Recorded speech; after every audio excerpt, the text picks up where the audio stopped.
The Prodigal Journey. Finding my way back to the supper of the Lamb through my Catholic faith. Excerpt from Chapter 3, Crossroads of Identity. May of 1979 marked the end of my high school years and the beginning of a new chapter, filled with anticipation for college and the adventures that lay ahead. The transition represented a monumental shift in my life, where dreams of independence clashed with the profound fear of the unknown. I was eager to embrace the freedom of being on my own, but beneath the surface, I was gripped by anxiety. How would I navigate this new world without the safety net my parents had always provided? Throughout my life, they had been my steadfast supporters, a constant source of reassurance. My educational journey had taken me from a small school of fewer than 200 students, where everyone knew each other, to a high school bustling with 1,800 peers, where anonymity was the norm. Now, I was stepping onto a college campus that was home to nearly 10,000 students. The scale was overwhelming, both exhilarating and terrifying, a microcosm of the greater world I was about to enter. Before classes began, my roommate and I were thrust into the whirlwind of college life. The dorms buzzed with energy, a chaotic blend of youthful exuberance and reckless experimentation. Every hallway seemed alive with the cacophony of new experiences, and it wasn't long before we encountered the darker undercurrents of this newfound freedom. We were offered drugs, and the hallways echoed with the unmistakable sounds of passion. The college had only become co-ed a decade earlier, and the female-to-male ratio was a staggering 10-to-1. For better or worse, my romantic experience was limited to Sarah, who had accompanied me from high school.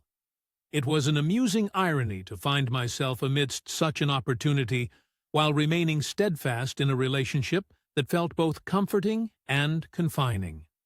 There was an undeniable thrill in the newfound freedom, no curfews, no immediate accountability, but it came at a cost. The structure I'd relied on for years was gone, replaced by a landscape of choices and consequences. College was a crucible where identities were forged and redefined. For me, it was another opportunity to shed the constraints of my high school persona and embrace the promise of a fresh start. Yet, old habits proved hard to break.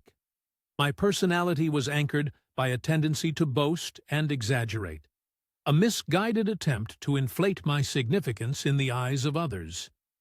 In this diverse environment, surrounded by peers with unique stories and backgrounds, I felt compelled to fabricate my own narrative to fit in.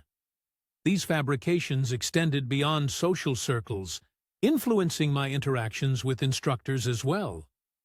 I yearned for their approval, often embellishing my achievements to appear more accomplished than I truly was. Despite Sarah and I being deeply in love, our physical relationship remained innocent. It may be hard to believe, but in 5.5 years of dating, we never went all the way, nor saw each other totally unclothed. The idea of exploring intimacy was both tantalizing and terrifying.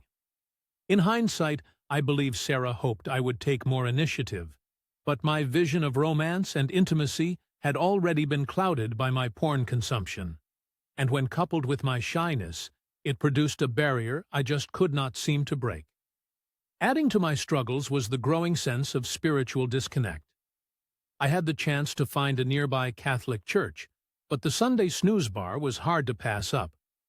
I always went to Mass with my parents in high school, but now, being on my own, my faith began to feel more like an obligation than a source of solace.